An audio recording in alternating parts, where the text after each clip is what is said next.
ന്യായാധിപൻ 5-ാം അധ്യായത്തിൻ്റെ ശീർഷകം എന്ത്? ഉത്തരം ദബോറയുടെ കീർത്തനം. 5-ാം അധ്യായത്തിൽ എത്ര വാക്യങ്ങളുണ്ട്? ഉത്തരം 31 വാക്യങ്ങൾ. എന്തിനെല്ലാം വേണ്ടിയാണ് കർത്താവിനെ വാഴ്ത്തുവിൻ എന്ന് ദബോറയും അബിനോവാമിൻ്റെ പുത്രൻ ബാറക്കും പാടിയത്? ഉത്തരം നേതാക്കന്മാർ ഇസ്രായേലിനെ നയിച്ചതിനും ജനം സന്തോഷത്തോടെ തങ്ങളെ തന്നെ സമർപ്പിച്ചതിനും. നേതാക്കന്മാർ ആരെ നയിച്ചതിനാണ് കർത്താവിനെ വാഴ്ത്തേണ്ടത്? ഉത്തരം ഇസ്രായേലിനെ. ജനം സന്തോഷത്തോടെ തങ്ങളെ തന്നെ എന്തു ചെയ്തതിനാണ് കർത്താവിനെ വാഴ്ത്തേണ്ടത്? ഉത്തരം സമർപ്പിച്ചതിന്. കേൾക്കുവിൻ എന്ന് പറയുന്നത് ആരോടാണ്? ഉത്തരം രാജാക്കന്മാരോട്. ശ്രദ്ധിക്കുവിൻ എന്ന് പറയുന്നത് ആരോടാണ്? ഉത്തരം പ്രഭുക്കന്മാരോട്. ആർക്ക് ഞാൻ കീർത്തനം പാടും എന്നാണ് പറയുന്നത്? ഉത്തരം കർത്താവിന്. ഇസ്രായേലിൻ്റെ ദൈവമായ കർത്താവിനെ ഞാൻ എന്തു ചെയ്യുമെന്നാണ് പറയുന്നത്? ഉത്തരം പാടിപ്പുകഴ്ത്തും. കർത്താവ് സെയറിൽ നിന്ന് പുറപ്പെട്ടപ്പോഴും ഏദോം പ്രദേശത്ത് നിന്ന് നീങ്ങിയപ്പോഴും എന്ത് സംഭവിച്ചു? ഉത്തരം ഭൂമി കുലുങ്ങി, ആകാശമേഘങ്ങൾ ജലം വർഷിച്ചു, പർവ്വതങ്ങൾ കർത്തൃസന്നിധിയിൽ വിറപൂണ്ടു. ഇസ്രായേലിൻ്റെ ദൈവമായ കർത്താവിൻ്റെ സന്നിധിയിൽ സീനായ് മല കുലുങ്ങി. കർത്തൃസന്നിധിയിൽ വിറപൂണ്ടത് എന്ത്? ഉത്തരം പർവ്വതങ്ങൾ. ഇസ്രായേലിൻ്റെ ദൈവമായ കർത്താവിൻ്റെ സന്നിധിയിൽ കുലുങ്ങിയ മല ഏതാണ്? ഉത്തരം സീനായ് മല. സഞ്ചാരികളുടെ പോക്ക് നിലച്ചതും യാത്രക്കാർ ഊടുവഴികൾ തേടിയതും ആരുടെയെല്ലാം കാലത്താണ്? ഉത്തരം അനാത്തിൻ്റെ മകൻ ശംഖാറിൻ്റെ കാലത്തും ജായേലിൻ്റെ കാലത്തും. ദബോറ, നീ ഇസ്രായേലിൽ മാതാവായി തീരും വരെ അവിടെ ആര് അറ്റുപോയിരിക്കുന്നു എന്നാണ് പറയുന്നത്? ഉത്തരം കൃഷിവലർ. ഇസ്രായേലിൽ ആര് മാതാവായി തീരും വരെയാണ് കൃഷിവലർ അറ്റുപോയിരുന്നത്? ഉത്തരം ദബോറ. യുദ്ധം കവാടങ്ങളിലെത്തിയത് ആരെ പുണർന്നപ്പോഴാണ്? ഉത്തരം പുതുദേവന്മാരെ. പുതുദേവന്മാരെ പുണർന്നപ്പോൾ കവാടങ്ങളിലെത്തിയത് എന്താണ്? ഉത്തരം യുദ്ധം. ഇസ്രായേലിലെ എത്ര പേർക്കിടയിലാണ് കുന്തമോ പരിചയോ കാണാനുണ്ടായിരുന്നോ എന്ന് ചോദിക്കുന്നത്? ഉത്തരം 40,000-ത്തിനിടയിൽ. ഇസ്രായേലിലെ സേനാപതികളിലേക്ക് തിരിയുന്നത് എന്താണ്? ഉത്തരം എൻ്റെ ഹൃദയം. എൻ്റെ ഹൃദയം ഇസ്രായേലിലെ ആരിലേക്ക് തിരിയുന്നു എന്നാണ് പറയുന്നത്? ഉത്തരം സേനാപതികളിലേക്ക്. അവർ തങ്ങളെ തന്നെ ജനങ്ങൾക്ക് വേണ്ടി സമർപ്പിച്ചത് എങ്ങനെയാണ്? ഉത്തരം സസന്തോഷം. എന്തിൽ സവാരി ചെയ്യുന്നവരോടാണ് ഉദ്ഘോഷിക്കുവിൻ എന്ന് പറയുന്നത്?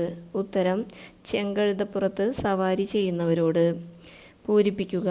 പാതകളിൽ നടന്നു നീങ്ങുന്നവരെ നിങ്ങൾ ഇക്കാര്യം ഡാഷ്. ഉത്തരം ഉദ്ഘോഷിക്കുവിൻ. എന്തിനോട് ചേർന്ന് അവർ കർത്താവിൻ്റെ വിജയം പ്രഘോഷിക്കുന്നു എന്നാണ് പറയുന്നത്? ഉത്തരം തേക്കുപാട്ടോട് ചേർന്ന്.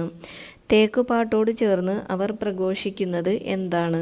ഉത്തരം കർത്താവിൻ്റെ വിജയം. പൂരിപ്പിക്കുക. തേക്കുപാട്ടോട് ചേർന്ന് അവർ കർത്താവിൻ്റെ വിജയം പ്രഘോഷിക്കുന്നു. ഡാഷിൻ്റെ വിജയം. ഉത്തരം ഇസ്രായേലിലെ കൃഷിവലന്മാരുടെ.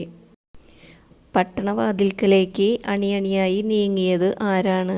ഉത്തരം കർത്താവിൻ്റെ ജനം. ഉണരൂ ഉണരൂ, ഗാനം ആലപിക്കൂ എന്ന് പറയുന്നത് ആരോടാണ്? ഉത്തരം ദബോറയോട്. ആരോടാണ് എഴുന്നേറ്റ് തടവുകാരെ നയിക്കാൻ പറയുന്നത്? ഉത്തരം അബിനോവാമിൻ്റെ മകനായ ബാറക്കിനോട്.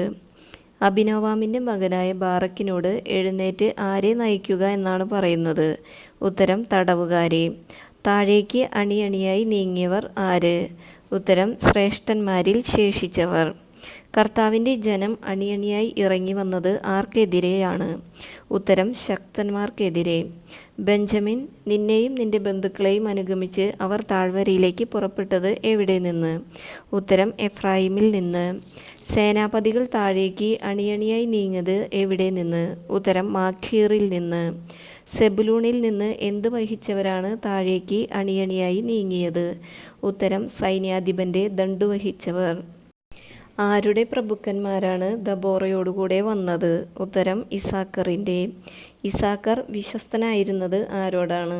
ഉത്തരം ബാറക്കിനോട്. റൂബൻ ഭവനങ്ങളിൽ ആഴത്തിൽ നടന്നത് എന്താണ്? ഹൃദയപരിശോധന.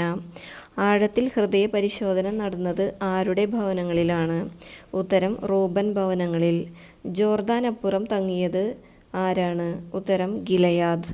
കപ്പലുകളോടൊപ്പം വസിച്ച ഗോത്രമേത്? ഉത്തരം ദാൻ ഗോത്രം. ആഷേർ നിശ്ചലനായി ഇരുന്നത് എവിടെ? ഉത്തരം കടൽ തീരത്ത്. തുറമുഖങ്ങളിൽ താമസമുറപ്പിച്ചത് ഏതു ഗോത്രം? ഉത്തരം ആഷേർ. സ്വന്തം ജീവനെ മരണത്തിനേൽപ്പിച്ച ജനം ഏതാണ്? ഉത്തരം സെബുലൂൺ. നഫ്താലി മരണം വരിച്ചത് എവിടെ? ഉത്തരം യുദ്ധക്കളത്തിൽ. താനാക്കിൽ മെഗിദോ ജലാശയത്തിനരികെ കാനാൻ രാജാക്കന്മാർ എന്തു ചെയ്തു? ഉത്തരം പ്രത്യാക്രമണം നടത്തി. താനാക്കിൽ ഏത് ജലാശയത്തിനരികെയാണ് കാനാൻ രാജാക്കന്മാർ പ്രത്യാക്രമണം നടത്തിയത്? ഉത്തരം മെഗിദോ ജലാശയത്തിനരികെ. കാനാൻ രാജാക്കന്മാർക്ക് കൊള്ളയടിക്കാൻ കിട്ടാതിരുന്നത് എന്ത്? ഉത്തരം വെള്ളി. ആകാശത്തിൽ യുദ്ധം ചെയ്തത് ആരാണ്? ഉത്തരം നക്ഷത്രങ്ങൾ. ആകാശത്തിൽ നക്ഷത്രങ്ങൾ യുദ്ധം ചെയ്തു. സഞ്ചാരപഥങ്ങളിൽ നിന്നുകൊണ്ട് അവർ പൊരുതിയത് ആർക്കെതിരെ? ഉത്തരം സിസേറയ്ക്കെതിരെ. എങ്ങനെയുള്ള കിഷോൻ പ്രവാഹമാണ് അവരെ ഒഴുക്കിക്കളഞ്ഞത്? ഉത്തരം കുതിച്ചു മുന്നേറുന്ന എന്താണ് അവരെ ഒഴുക്കിക്കളഞ്ഞത്? ഉത്തരം കിഷോൻ പ്രവാഹം. എന്തിനോടാണ് ശക്തിയോടെ മുന്നേറുക എന്ന് പറയുന്നത്? ഉത്തരം ആത്മാവിനോട്. ഉറക്കെ പതിച്ച് കുതിച്ച് പാഞ്ഞതെന്ത്? ഉത്തരം കുതിരക്കുളമ്പുകൾ.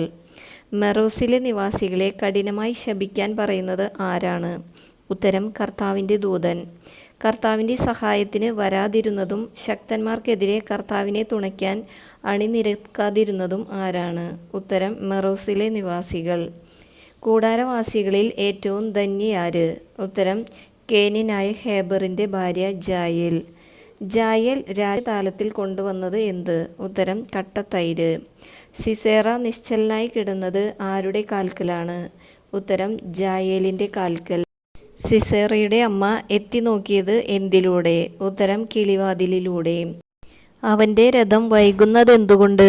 രഥകുതിരകളുടെ കുളമ്പടി വൈകുന്നതെന്തുകൊണ്ട്? ആരുടെ രഥമാണ്? ഉത്തരം സിസേറയുടെ. അവൻ്റെ രഥം വൈകുന്നതെന്തുകൊണ്ട്? രഥകുതിരകളുടെ കുളമ്പടി വൈകുന്നതെന്തുകൊണ്ട്? ഇത് പറഞ്ഞത് ആരാണ്? ഉത്തരം സിസേറയുടെ അമ്മ. സിസേറയുടെ അമ്മയുടെ സഖികൾ എങ്ങനെയുള്ളവരാണ്? ഉത്തരം ജ്ഞാനവതികൾ. അവൻ കൊള്ള തിട്ടപ്പെടുത്തുകയും പങ്കുവയ്ക്കുകയും അല്ലേ? ഓരോരുത്തരും എത്ര കന്യകമാരെ വീതമാണ് എന്നാണ് പറയുന്നത്? ഉത്തരം 1-2 കന്യകമാരെ വീതം. കർത്താവേ, നിന്റെ ശത്രുക്കൾ അങ്ങനെ നശിക്കുന്നു, എന്നാൽ നിന്റെ സ്നേഹിതർ എങ്ങനെയുള്ളവരെ പോലെയാകട്ടെ എന്നാണ് പറയുന്നത്? ഉത്തരം ശക്തിയുള്ള ഉദയസൂര്യനെ പോലെ. ദബോറ ബാറക് കാലത്ത് രാജ്യത്ത് ശാന്തി നിലനിന്നത് എത്ര വർഷം? ഉത്തരം 40 വർഷം.